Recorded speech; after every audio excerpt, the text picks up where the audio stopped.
지난 시간부터 몇 주 전부터 지금 우리가 공부하고 있는 내용들 기억을 하실지 모르겠어요? 기억하시나요 혹시?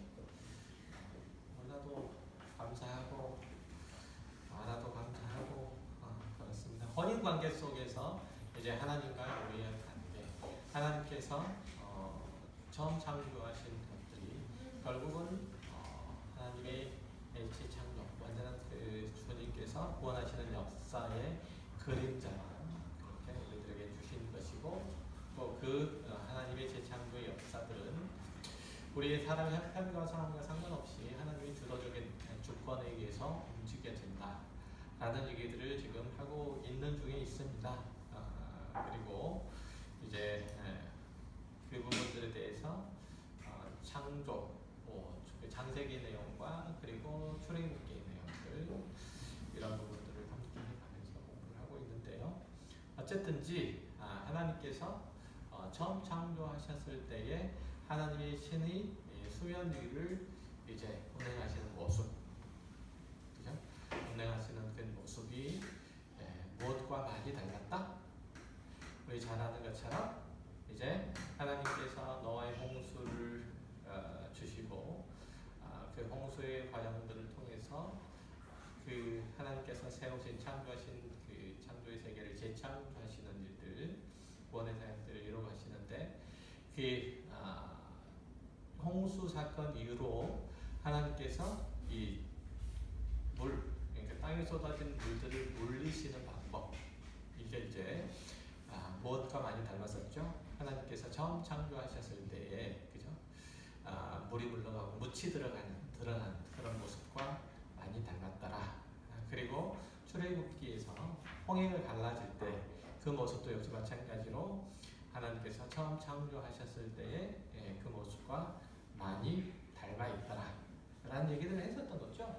처음 창조도 역시 이제 하나님의 재창조의 완전한 모습을 향하기 위해서 달려가고 있다는 사실을 이제 얘기를 했고, 신명기 내용들 좀 살펴봤었죠.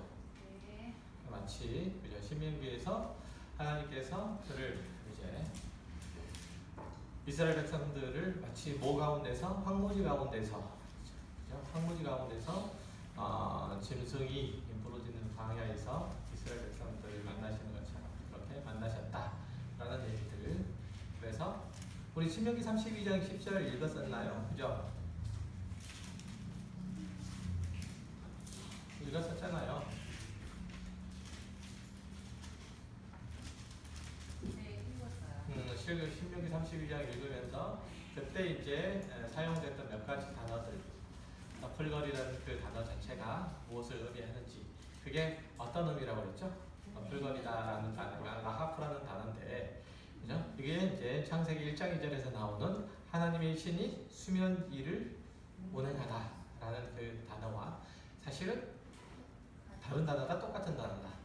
똑같은 단어다. 이게 딱 성경에 두 번 나온다. 라하프라는 단어가 창세기 1장 2절에 나오고 지금 신명기 32장 10절에서 나오고 이하에서 나오고 그런 얘기들을 했던 것으로 기억나요. 그리고 이제 예레미야서에도 보면 4장 24절에 보면 23절 한번 읽어보시겠어요? 이걸 읽으셨나요? 읽었나요? 예레미야 4장 23절 한번 읽어보세요.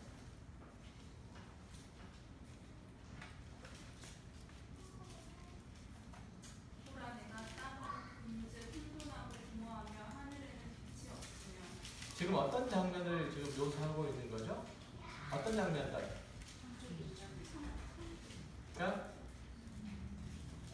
보라 땅을 내가 땅을 본즉 혼돈하고 공허하고 하늘에 빛이 없다라고 하는 이런 장면들은 창세기에서 창조의 장면들을 나타내는데 지금 예레미야서 4장 23절 내용들을 창조를 얘기하는 게 아니에요. 그죠? 아니에요. 뭘 얘기하고 있어요, 지금? 이스라엘 백성들의 지금 현재 형편과 상황들에 대해서 얘기를 하고 있는 거죠? 예? 아니에요? 맞습니다. 대답을 해야지. 오후 시간에 좀 약간 생각 좀 하고, 그리고 함께 대답도 하고, 그러면서 풀어가자고요. 자, 그래서 이 장면들을 얘기하는데 마치 창조할 당시에 그때 우주의 모습들을 묘사하는 것처럼 그렇게 보이더라 이런 얘기죠. 그런 그 얘기는 다시 말하면 하나님께서 그의 백성들을 구원하시는 죄악 가운데에서 있고 하나님의 품을 떠나서 이런 표현이 좀 옛날 표현인데 자행자재 이런 이제 존재들을 하나님의 거룩하신 백성으로 만드셔서 하나님의 성품과 뜻을 주신 그런 존재로 새롭게 하는 재창조의 과정들과 동일한 모습으로 창조를 바라보고 있다는 얘기, 창조를 얘기하고 있다는 그런 얘기죠. 자, 출애굽기 4장 21절에 보면 그 내용들이 아주 분명하게 드러나 있어요. 한번 읽어보시겠어요? 출애굽기 14장 21절 죄송합니다. 14장 21절 모세가 바다 위로 손을 냈는데 여호와께서 큰 동풍이 바다로 바닷물을 물러가게 하시니 물이 갈라져 바다가 마른 땅이 된지라. 아멘. 여기서 보면 하나님께서 지금 모세를 통해서 홍해를 가르시는데 이 홍해를 가르는 이 갈라진 공간들을 통해서 이스라엘 백성들이 그 길을 건너가죠. 홍해를 건너서 이제 가나안 땅에 이르게 되는데 물론 가나안은 아니고 광야죠. 그러나 이것을 우리는 외국에서 떠나서 가나안 땅에 가는 그 길들을 해서 가나안 땅이라고도 얘기를 하는데 어쨌든 이 과정들을 보면은 하나님께서 홍해를 가르시는 과정 가운데 물 위에 뭐가 있어요? 큰 동풍이 밤새도록 바닷물을 들러가게 하자. 이 물 위에 뭐가 있냐면 동풍, 바람, 루하르라는 바람이 운행을 하자 그 저주의 바다가 마른 땅에 드러나는 그런 역사가 일어나죠. 마치 뭐처럼 창세기의 창조의 과정들 속에서 물이 물러가고 묻이 드러나는 것처럼, 그렇죠? 물이 물러가고 묻이 들어가는 것처럼 이렇게 동일한 일들을 행하심으로 인해서 창세기 창조 기사 자체가 어찌 보면 하나님께서 이제 재창조의 역사를 통해서 그의 백성들을 온전하게 하시겠다는 하나님의 최종적인 언약들을 품고 있다는 그런 측면에서 한 길을 지금 가고 있는 거예요. 그래서 이 이스라엘을 가로막고 있는 저주의 바다 홍해 위에 하나님의 루하가 운행함으로써 마른 땅이 드러나게 하는 그 홍해 갈라짐의 사건들은 삼위의 하나님에 의해서 새 하늘과 새 땅이 창조되는 것을 마치 모형처럼 그렇게 그리고 있다는 사실이죠. 이것을 기억하시면 좋겠어요. 그래서 이 출애굽기의 과정은 하나님께서 그의 백성들을 재창조하시는 재창조의 한 부분, 재창조의 한 모형 이렇게 보면 확실해져요. 그래서 이제 하나님께서 이스라엘 백성들에게 가장 중요한 명령 중에 하나를 주시는데 또한 그것들을 어겼을 때 어김없이 징벌할 것들을 말씀하시는데 그 명령이 뭐였냐면 혹시 아세요? 안식일을 지키라는 명령이에요. 그렇죠? 자, 안식일을 지키라는 이 명령을 주셨을 때 이 안식일에 대한 명령 자체를 두 가지 형태로 주세요. 그 안식일을 지켜야 되는 이유를 두 가지 형태로 주세요. 그러니까 첫 번째 안식일을 지키라는 명령들은 왜 주시냐면 하나님께서 여세 동안 일하셨고 일곱 번째 날에 쉬셨기 때문에 이 안식일을 지켜라 라고 그렇게 얘기해요. 이것은 이제 하나님께서 처음 창조하신 첫 창조 사역의 근거에서 주신 안식이에요. 출애굽기 한번 읽어보시겠어요? 20장 8절부터 11절까지 한번 읽어보세요. 안식일을 기억하여 거룩하게 지키라. 여세 동안은 힘써 내 모든 일을 행할 것이나 일곱째 날은 내 하나님 여호와의 안식일인즉 너나 내 아들이나 내 딸이나 내 남종이나 내 여종이나 내 가축이나 내 문안에 먹는 객이라도 아무 일도 하지 말라. 이는 여세 동안에 나 여호와가 하늘과 땅과 바다와 그 가운데 모든 것을 만들고 일곱째 날에 쉬었습니다. 그러므로 나 여호와가 안식일을 복되게 하여 그날을 거룩하게 하려느니라. 자, 여기서 하나님께서 여섯 번째 날까지는 일하셨다는 거죠. 그리고 일곱 번째 날에 쉬셨기 때문에 너희 이스라엘 백성들도 여섯 번째 날까지는 일하되 힘써 일하되 일곱 번째 날에는 그 이스라엘 지경 안에 있는 모든 사람이 다 하나님의 안식 안에 동참하라 이렇게 명령하고 계시죠. 자, 이 하나님의 안식에 동참하라는 명령은 하나님께서 이스라엘을 어떻게 여기시죠? 지금 보세요. 그 이스라엘이 안식일을 지켜야 되는 이유. 하나님의 백성이니까요. 그러니까 하나님께서 일곱 번째 날에 쉬셨다는 거예요. 그래서 너희들도 일곱 번째 날에 쉬란 얘기죠. 그 얘기는 무슨 얘기예요? 무슨 얘기예요? 그 얘기가? 무슨 얘기예요? 너희들이 하나님의 창조 사역에 동참하고 있다는 얘기, 안 하고 있다는 얘기?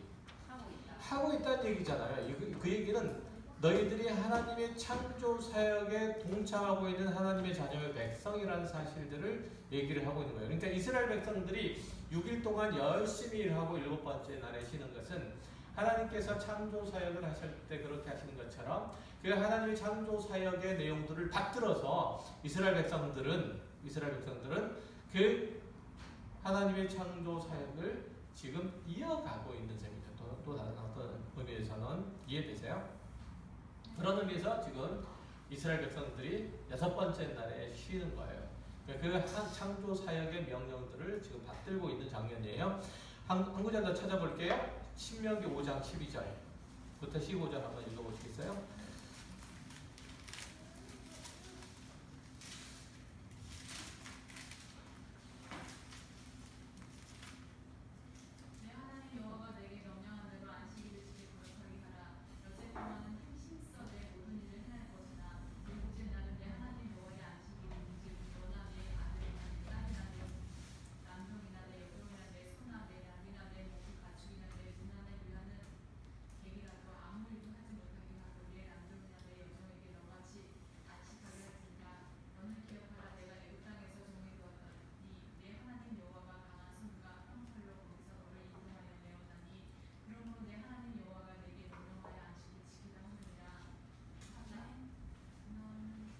아멘. 자, 여기까지. 그러면 여기 신명기 5장에서는 하나님께서 이스라엘 백성들에게 안식일을 지켜라 라고 그렇게 말씀하시는데, 명령하시는데, 이거는 뭐에 근거한가요?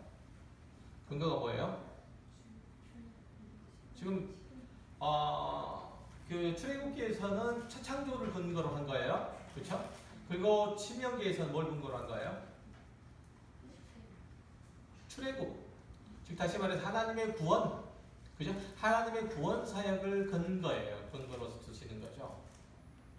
그러니까 지금 앞에 나와 있는 첫 창조를 근거로 해서 안식을 수행하는 것과 그리고 신명기에서 나와 있는 하나님께서 이스라엘 백성들을 출애굽해서 한 것을 근거로 해서 이스라엘 백성들이 안식일을 지키는 것은 사실 그 맥락면에서 볼 때 전혀 동떨어진 얘기인가요? 아니면 연결선상에 있기 때문에 같이 얘기를 하고 있는 건가요?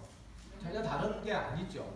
그러니까 같은 맥락 속에서 이해할 수 있다는 얘기죠. 다른 성격이. 다시 말하면 하나님께서 이스라엘 백성들을 구원하시는 이 출애굽 사역이 뭐의 연장이에요? 창조 사역의 연장인 것을 알 수 있는 거죠. 그러니까 하나님께서 인간의 죄악으로 인해서 타락하고 범죄해서 무너진 하나님의 창조 세계를 다시 온전케 하고 새롭게 하고 완전케 하시는 재창조 사역을 지금 출애굽의 과정들을 통해서 지금 해나가고 계시는, 그죠? 해나가고 가시는 과정들 속에서 안식을 명령을 하고 있는 거예요. 그러니까 사실은 두 개의 얘기가 동떨어지는 게 아니라 같은 맥락 속에서 지금 주어지고 있다는 사실을 알 수 있죠. 그러면 창세기 1장 2절 다시 돌아가서 생각을 한번 해봅시다. 하나님께서 창조하실 때에 모습들을 보면 수면 위에 하나님의 영이 운행을 했다라고 얘기를 하는데, 왜 이 모습이 성령 하나님이라고 그랬어요? 아니면 삼위 하나님이라고 그랬어요? 삼위의 하나님이라고 얘기를 했잖아요. 그러니까 하나님의 신이라고 하는 것이 성령만을 지칭하는 것이라고 보기에는 좀 어려운 부분들이 많이 있다라고 했죠. 하나님께서 창조하신 이 첫 창조가 이제 하나님께서 그 성부 하나님 혹은 성자 하나님 혹은 성령 하나님의 어떤 그 단독 사역이 아니고 삼위일체 하나님의 연합적인 사역인 것을 우리는 잘 알 수 있었던 것이죠. 그죠?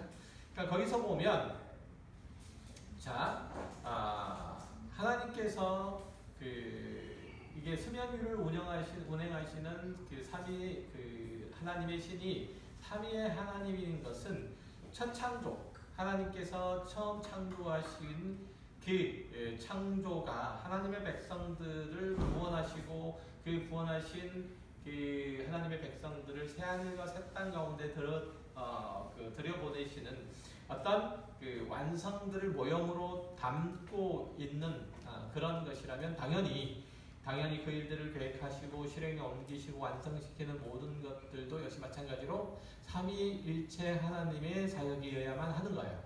그러니까 어느 한 분의 사역이 아니고 삼위 하나님의 사역이 돼야 된다 이런 얘기죠. 자, 그런 얘기들을 지금 얘기를 하고 있고요.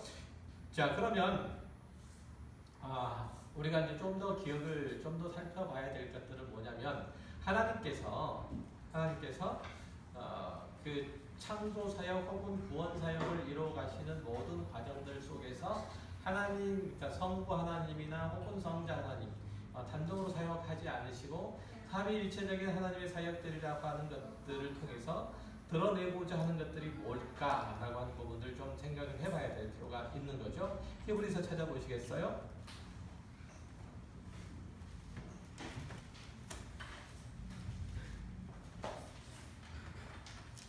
1장 2절 3절 이날 마지막에는 아들을 통하여 우리에게 말씀하셨으니 이 아들을 만유의 상속자로 세우시고 또 그로 말미암아 모든 세계를 지으셨느니라. 이는 하나님의 영광의 본체시요 그 본체의 형상이시라. 그의 능력의 말씀으로 만물을 붙드시며 죄를 정결하게 하는 일을 하시고 높은 곳에 계신 지극히 크신 이의 우편에 앉으셨느니라. 아멘. 자, 지금 히브리서 1장 2절과 3절의 말씀들을 보면 그의 모든 마지막 날에는 아들을 통해서 우리들에게 말씀하셨으니 이 아들을 만유의 상속자로 세우시고 또 그로 말미암아 모든 세계를 지으셨느니라. 이런 모든 과정들을 통해서 지금 말하고자 히브리서 기자가 말을 하고자 하는 게 뭐냐면 성자 하나님, 그죠? 성자 하나님께서 하시는 사역이 어떤 것인지에 대해서 얘기를 하고 있는 거죠. 우리가 일반적으로 생각할 때 성자 하나님은 뭘 하세요? 뭘 하세요? 성부 하나님 뭘 하세요? 우리가 일반적으로 창조하시고, 그리고 성자 하나님은 구원, 성령 하나님은 깨닫게 해서 구원을 적용하시는 일들을 한다고 우리가 일반적으로 그렇게 생각을 하잖아요. 그렇죠? 그러나 지금 히브리서 1장 2절 3절의 내용들을 보면 성자 하나님의 사역이 단순하게 구원 사역만을 이루시는 것이 아닌 것을 알 수 있죠. 자, 지금 성자 하나님 뭘 하세요? 그로 말미암아 모든 세계를 창조하셨다. 창조 사역에 성자 하나님께서 관여하신 것을 알 수 있죠. 그죠? 그리고 만유의 상속자로 세우셨고, 그리고 말씀의 능력으로 만물을 뭐 하신다고요? 그의 능력의 말씀으로 뭐 하신다고요? 만물을 붙드시는 일들을 하는 거죠. 만물을 붙드시는 일들은 누가 해요? 누가 하세요? 우리가 일반적으로 얘기하고 있기를 만물을 붙드시는 일들. 만물을 붙드시는 일들은 성령 하나님께서 하시는 걸로 일반적으로 그렇게 이제 이해를 하고 있어요. 그런데 지금 여기서는 뭘 얘기를 하고 있냐면 그의 능력의 말씀으로 만물을 붙드시고 이런 얘기를 하고 있고요. 자, 그리고 이제 그 다음에 뭐가 나왔나요? 죄를 정결하게 하시는 일들. 즉 다시 말하면 어떤 일들? 죄를 정결하게 하는 무슨 일들이에요 이게? 구원에 관한 일들. 그러니까 성자 하나님께서 하시는 일들이 우리가 일반적으로 딱딱딱 구분해서 그냥 삼위일체 하나님의 성부 하나님 어떤 사역들을 하시고 이렇게 생각하시는 일들을 사실은 성자 하나님께서 다 관여하고 계시다라는 사실들을 알 수 있죠. 그러니까 어떤 의미에서 보면 우리가 잘 알듯이 창조 사역과 그리고 구원 사역 그리고 구원을 적용한 모든 일들에 있어서 이런 사역들은 사실은 삼위일체 하나님의 사역인 것을 볼 수가 있는 것이고 그 과정들을 통해서 이루시고자 하는 일들, 얘기하고자 하는 일들이 뭐냐면 하나님께서 창조하신 이 창조와 구원과 그리고 그 구원의 완성의 모든 과정들을 통해서 이루시고자 하는 하나님의 일들, 하나님의 사역들은 결국은 삼위일체적인 사역이고 그것이 별도로 떨어질 수 없는 것이고 또 나눠질 수도 구분돼서도 안 되는 것. 이렇게 창조와 구속과 그것들을 완성 이런 것들을 따로 떨어질 수 있는 것들이 아니고 이것이 다 한 덩어리로 다 뭘로? 하나님의 천지 창조의 계획들 속에서 다 이미 포함되어 있었다라는 사실들을 얘기를 해주고 있는 거예요. 이해되셨어요? 네. 이해되셨죠? 그러니까 그 사역들이 떨어질 수 없는 것처럼 딱딱 구분돼서 이 사역은 어느 분의 사역, 이 사역은 어느 분의 사역이라고 구분될 수 없는 것처럼 그 모든 일들의 총계획과 그 목적들도 역시 마찬가지로 하나님의 창조 계획 안에 다 포함되어 있는 일들이라 이런 얘기예요. 그러니까 하나님께서 처음 창조하셨을 때에 하나님께서 창조하신 세계가 그분께서 지으신 인간에 의해서 타락하고 오염될 거라는 사실들을 하나님께서 아셨을까요? 모르셨을까요? 아셨을까요? 모르셨을까요? 아셨죠. 그러면 하나님께서 처음 창조하셨을 때의 재창조의 사역들을 하나님께서 계획하셨을까요? 안 하셨을까요? 계획을 하셨죠. 그러니까 모든 것들이 다 한 덩어리로 묶여 있다는 사실들을 얘기를 하고 있는 거예요. 이해되셨어요? 그래서 이것들을 이제 성부, 성자, 성령 하나님의 삼위의 사역인 것을 지금 보여줌을 통해서 이것들이 이전부터 다 계획되고 있었다는 사실들을 드러내고 있는 거예요. 그러니까 우리가 성경을 볼 때 그렇게 이제 이해하는 것 되게 중요해요. 자, 그래서 천지 창조가 그래서 그 자체 그러니까 하나님께서 천지를 창조하시는 이 사역 자체가 목적이었던 것이 아니라는 거죠. 그것이 완전한 목적이었다 아니었다? 완전한 목적이 아니었다라는 거예요. 분명하게는. 그래서 무엇인가 미리 보여주는 건데, 그죠? 무언가 미리 보여주는 건데, 그게 완전한 사역이 아니고, 완전한 어떤 창조의 목적을 이루는 것이 아니고, 무언가 앞으로 보여줄 내용들을 미리 보여주는 것인데, 이게 이제 뭘로 나타나는 거죠? 삼위일체 하나님께서 혼돈과 공허와 흑암 가운데서 어떤 무리들 가운데 영원한 빛을 비추셔서 그들을 빛의 나라로 이끌어 가시는 새 창조의 이야기들을 지금 어디 사역 가운데서 하나님의 처음 창조 사역 가운데 있어서 지금 보여주고 있는 그런 얘기인 거예요. 그렇게 이제 하나님께서 창조하시는 이 처음 창조의 얘기들은 앞으로 하나님께서 어떤 일들을 행하실까에 대해서 미리 보여주는 것으로 이것이 구약의 역사 내내 조금씩 시행되고 있었던 것이고 그것이 이제 예수 그리스도로 말미암아 확연하게 드러나게 되는 그런 일들이 있는 것이죠. 그러니까 어찌 보면 조금 위험한 얘기긴 하지만 하나님께서 창조하시는 이 창조의 모든 사역들 가운데 예수 그리스도로 말미암는 구원과 그 구원의 완성에 이르기까지 모든 내용들이 다 거기에 포함되어 있다, 안 돼 있다? 포함되어 있다고 보는 거예요. 이해되셨죠? 지겨운가 보다. 자, 그런 얘기들을 지금 창조에서 볼 수 있는 거죠. 에베소서 한번 찾아보시겠어요? 2장 1절.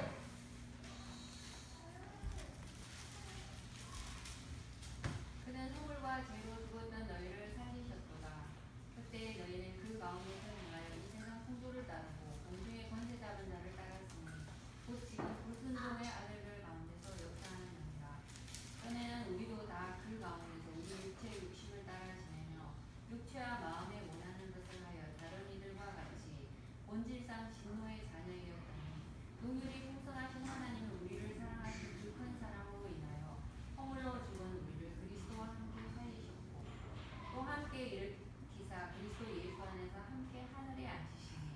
이는 그리스도 예수 안에서 우리에게 자비하심으로써 그 은혜의 지극히 풍성함을 오는 여러 세대에 나타내려 하십니다.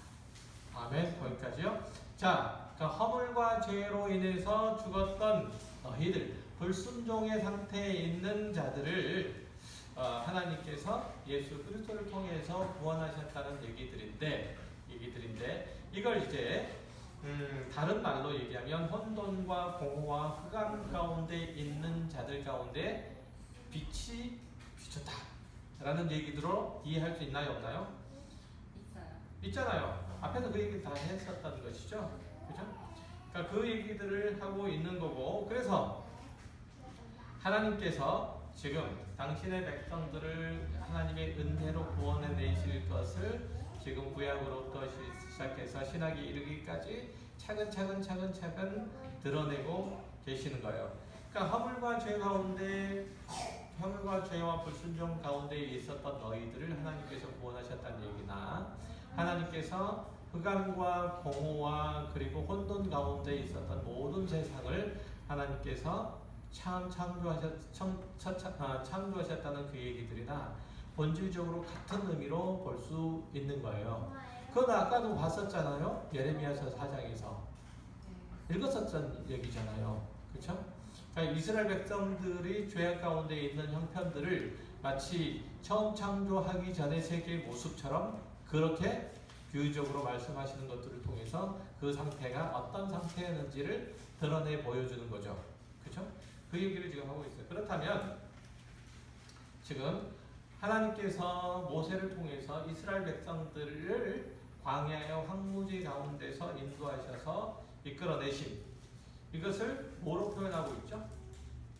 신명기아가에서 독수리 새끼 위에 마치 그 날개가 너풀거리는 것처럼 그렇게 이끌어내고 계시는 것들을 볼 수 있는데, 이런 묘사들은 이스라엘의 광야 생활 가운데서 어떤 형태로 나타났을까요? 하나님께서 이스라엘 백성들 가운데 지금 황무지 위에 있는, 그죠? 황무지에 있는 그 독수리가, 거기에 살고 있는 독수리가 그 새끼들을 마치 그 날개의 너풀거림을 통해서 그들을 보호하는 것처럼 하나님께서 광야 가운데 있는 이스라엘 백성들을 그렇게 보호하고 계시다 라는 내용들을 실제적으로 이스라엘의 역사 가운데, 이스라엘의 광야 생활 가운데 어떤 모습으로 확인할 수 있나요? 하나님께서 구름 기둥과 불 기둥으로 그들 가운데 함께 계셨다는 사실, 이것들로 충분히 확인이 될 수 있죠. 그러니까 불 기둥과 구름 기둥은 하나님의 임재의, 그죠? 하나님의 현현이라고 그렇게 우리는 잘 알고 있죠. 그래서 하나님께서 이스라엘 백성들을 처음부터 끝까지 인도하셨다라고 모세가 단언할 수 있었던 것은, 한 번도 하나님께서 이스라엘 백성들이 광야 가운데서 있을 때부터 시작해가지고 단 한 번도 이스라엘 백성 가운데서 벗어나신 적이 없으시거든요. 그러니까 구름 기둥과 불 기둥이 그들 가운데 있으시는 모습들을 보면 하나님께서 이스라엘 백성들을 한 번도 외면하시거나 그들을 떠나신 적이 없다고 그렇게 얘기할 수 있는 거죠. 그러니까 창세기에서는 삼위의 하나님께서 수면 위를 운행하시는 하나님의 신이라고 그렇게 묘사되었다면, 이스라엘 구원하시는 그 출애굽의 과정들 속에서 이제 그들을 새롭게 하시는 새로운 창조 사역을 이루어가시는 삼위의 하나님은 어떤 형태로 나타나세요? 구름 기둥과 불 기둥의 형태로 이스라엘 백성들 가운데 나타나신 거죠. 그러니까 수면 위를 운행하시는 하나님의 신의 모습이 마치 독수리가 그 새끼를 보호하기 위해서 공중에서 날개를 너풀거리는 것처럼 그렇게 하나님의 신이 운행하셨다면, 이제 출애굽기에서는 어떤 모습? 불기둥과 구름 기둥으로 이스라엘 백성들을 그렇게 재창조하고 계시더라, 이런 얘기를 할 수 있어요. 이해되시죠? 자, 학계 찾아볼까요? 학계 2장 5절.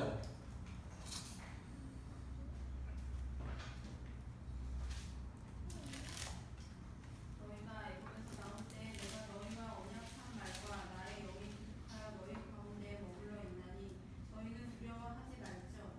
아멘. 여기서도 보면 나의 영이 계속해서 너희 가운데 머물러 있나니 너희가 두려워하지 마라. 이렇게 이제 말씀하신 것과 같죠. 그러니까 이스라엘이 애굽에서 나올 때 하나님의 신이 이스라엘 백성들과 함께 있었다고 그렇게 말하죠. 하나님의 신은 낮에 불기둥으로, 그죠? 낮에 불기둥으로, 밤에는 구름기둥으로 나타나셨어요. 사기치지만 거꾸로잖아요. 바뀌었잖아요. 지금 돌립잖아요. 그래서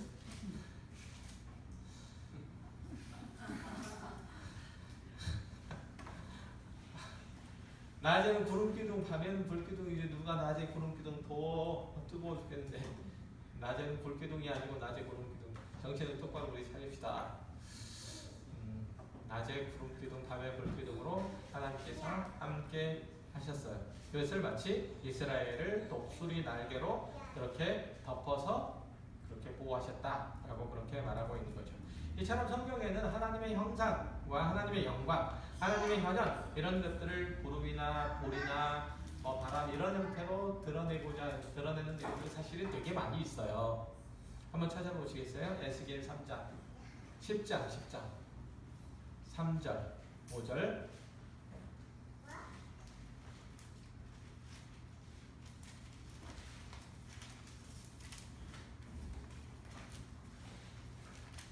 한장 10절이요? 에스겔 10장 5절 3절 3절 5절 에스겔 10장 3절 5절. 그 사람이 들어갈 때 그릇들은 성전 오른쪽에 서 있고 구름을 안 구름, 네, 쭉 계속 읽으십시오. 그릇들은 날개 소리를 바깥까지 들리는데 전능하신 하나님이 말씀하시는 공성은 같더라. 틀리나요? 제가 잘못 읽었나요? 에스겔 10장? 에스겔 10장 3절 5절이요? 3절부터 5절까지. 그 사람이 들어갈 때 그릇들은 성전 오른쪽에 서 있고 구름은 안뜰에 가득하며 5절까지요 쭉. 여호와의 영광이 그룹에서 올라와 성전 문지방에 이르니 구름이 성전에 가득하며 여호와의 영화로운 광채가 뜰에 가득하였고 그룹들의 날개 소리는 바깥들까지 들리는데 전능하신 하나님이 말씀하시는 음성 같더라. 아멘. 자, 여기서 보면 하나님의 영광을 모처럼 구름, 광채, 빛, 그러니까 광채 그리고 날개 소리 이런 것 같은 이제 하나님의 음성이라고 그렇게 이제 묘사를 하고 있는 거죠.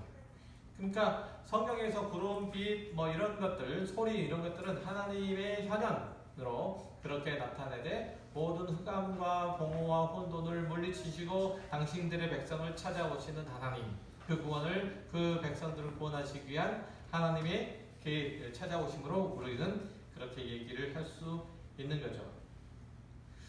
자, 그러면 이런 이제 구름과 빛의 모습으로 새 창조의 모습으로 하나님께서 이스라엘 백성들 가운데 찾아오셔서 그 구원의 역사를 이뤄가는 모습들은 사실은 그 앞에 하나님께서 노아의 홍수를 통해서 모든 만물들과 그 속에 있는 사람들을 이제 심판하시고 그 이후의 과정들 속에서도 역시 나타나세요. 하나님께서 노아와 그의 가족들에게 놀라운 은혜를 베풀어 주시고 구원을 주신 후에 그들에게 뭘 주셨냐면 새하늘과 새 땅을 주셨죠. 그죠? 그런데 그 새하늘과 새 땅을 주시는 그 과정들 속에서 하나님의 영이 마치 수면 위를 운행하시면서 그 바람이 불어서 수면, 물을 이제 감하게 하시고 그리고 새하늘과 새 땅이 드러나게 하시고 그리고 새하늘과 새 땅 가운데 드러나게 하시는 그 모든 묻에 이제 하나님께서 노아를 통해서 광주에 들여보내신 그 동물들을 다시 끄집어내시죠. 그리고 끄집어내시는 과정들 속에서 뭘 하시죠? 하나님께서 그 동물들에게 뭘 하세요? 축복하시고 복을 주시고 생육하고 번성하고 땅에 충만하라고 하는 창조의 명령들을 주심으로써 그것이 명백하게 하나님의 구원 사역인과 동시에 재창조의 사역인 것을 분명하게 드러내시고, 그죠? 그리고 난 다음에 하나님께서 지금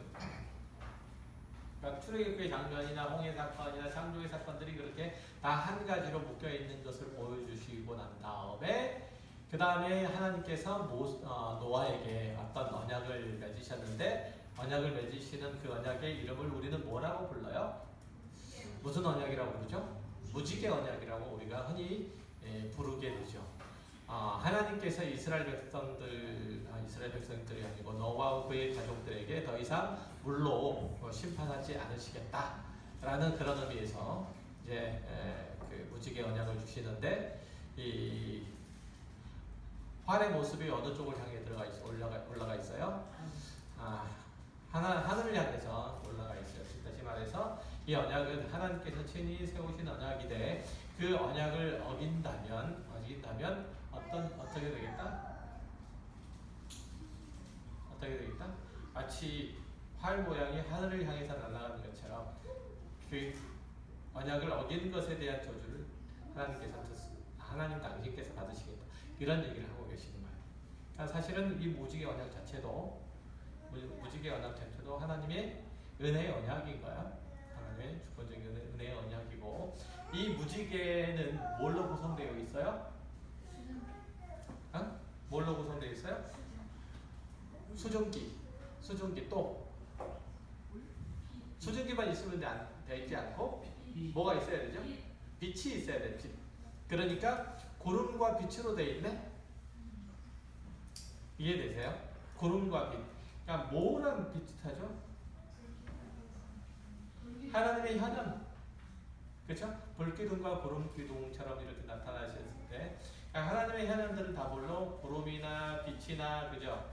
구름이나 빛이나 이런 것들로 드러난다고 얘기를 했었잖아요. 지금 노아의 홍수 이후에 하나님께서 언약을 주시는 후에도 그에게 보여주신 이 무지개는 하나님의 현현으로서 모세와 그리고 그의 가족 가운데 있었다는 사실. 마치 이스라엘 백성들 가운데 불기둥과 구름기둥으로 나타나셨던 것처럼 이제는 그 전이지 한참 전이죠.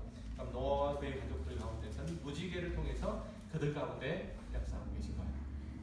그러니까 무지개는 단순하게 하나님께서 더 이상 물로 심판하지 않으시겠다는 언약으로 끝나는 것이 아니고 그들 가운데 하나님께서 임하시고 계신다는 하나님의 임재, 하나님의 현현을 아주 또렷하게 보여주시는 그 장면이죠.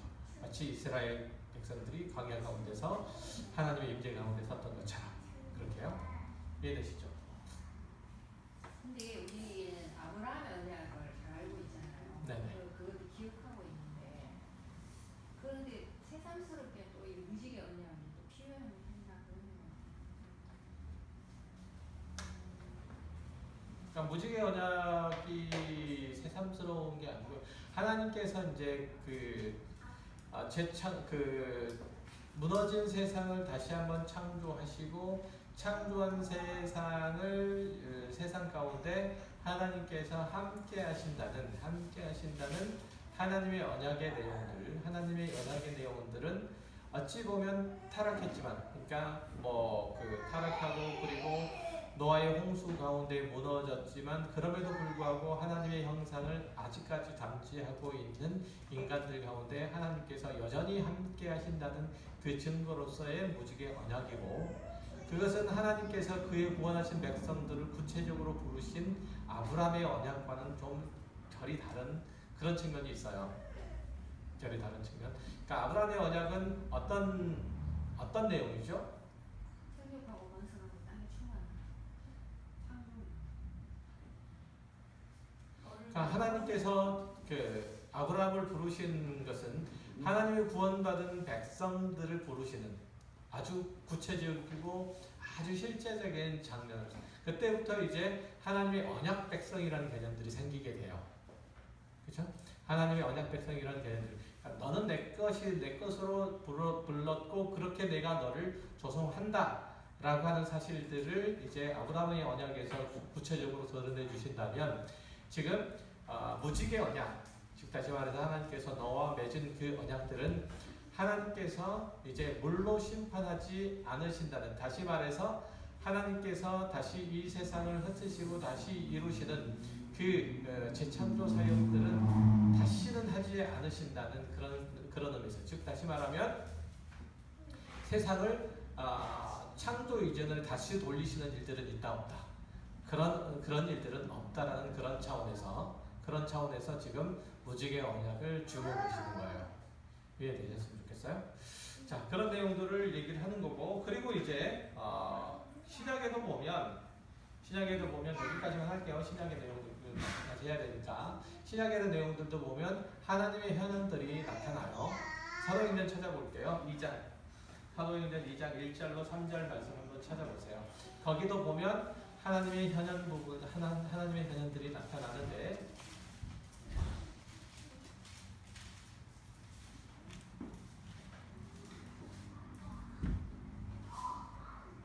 마치 불의 혀처럼 갈라지는 것들이 그들에게 보여 그 사람이 위에 하나씩 임하여 있더니 그들이 다 성령의 충만함을 받고 성령의 말하게 하심을 따라 다른 언어들로 말하기를 시작하니라. 2장 1절부터 3절 읽으셨어요? 오순절 날에 오순절 날에. 오순절 날에 이미 이름에 그들이 다 같이 한 곳에 모였더니 호련히 하늘로부터 급하고 강한 바람 같은 소리가 있어 그들이 앉은 온 집에 가득하며 마치 불의 혀처럼 갈라지는 것들이 그들에게 보여 그 사람이 하나씩 임하여 있더니. 아멘. 자, 여기서 보면 바람도 나오죠? 소리도 나오죠? 불도 나오죠? 자, 마치 무엇처럼 똑같아요? 지금 출애굽기에서 봤던 것처럼, 혹은 이제 노아의 홍수에서 봤던 것처럼 이런 장면들이 지금 계속적으로 나타나잖아요. 즉 다시 말해서 하나님의 현현의 모습들이 지금 그 신약에서 마가의 다락방에서도 동일하게 나타나는 것들을 볼 수 있죠. 즉 다시 말하면, 자, 예수 그리스도의 십자가의 대속 사역이 완성이 되고, 그리고 이제 구원받은 하나님의 백성들, 하나님의 교회가 태어나는 이 장면들 속에서 지금 뭐가 나타나요? 구름이 나타나고, 그죠? 바람이 나타나고, 그리고 불도 나타나고, 그 소리도 나타나는 과정들을 통해서 이제 이 사건 자체가 마가의 오순절 날의 마가의 다락방의 이 사건 자체가, 그래서 하나님의 백성들을 만드시는 장면 자체가 지금 뭐하고 닮아 있었다? 뭐하고 닮아 있는 거예요? 창세기 1장 2절하고 닮아 있잖아요. 창세기 1장 2절에서 하나님께서 온 세상을 창조하셨을 때 하나님의 신이 수면 위를 운영하시는 그 모습들과, 그죠? 모습들과 지금 사도행전 2장에서 나타나 있는 모습들과 닮아 있다 이거예요. 그러니까 결국은 지금 창세기 1장 2절 이하에서 나오는 하나님의 창조의 사역은 지금 어찌 보면 오순절 마가의 다락방 가운데서 하나님께서 이스라엘 거기에 모여 있는 사람들을 하나님의 백성들로, 하나님의 교회로 그렇게 세우시는 것 같은 그런 일들을 하시기 위한, 어찌 보면 전초전으로 모형으로서 이것이 주어진 것이라고 볼 수 있어요. 이해되세요? 그러니까 훨씬 더 앞에 나와 있는 내용들, 창세기에 나와 있는 내용들보다 사도행전 2장 1절에 나와 있는 내용들이 하나님의 궁극적인 창조의 목적에 가깝게, 훨씬 더 가깝게 와 있는 거죠. 이해되세요?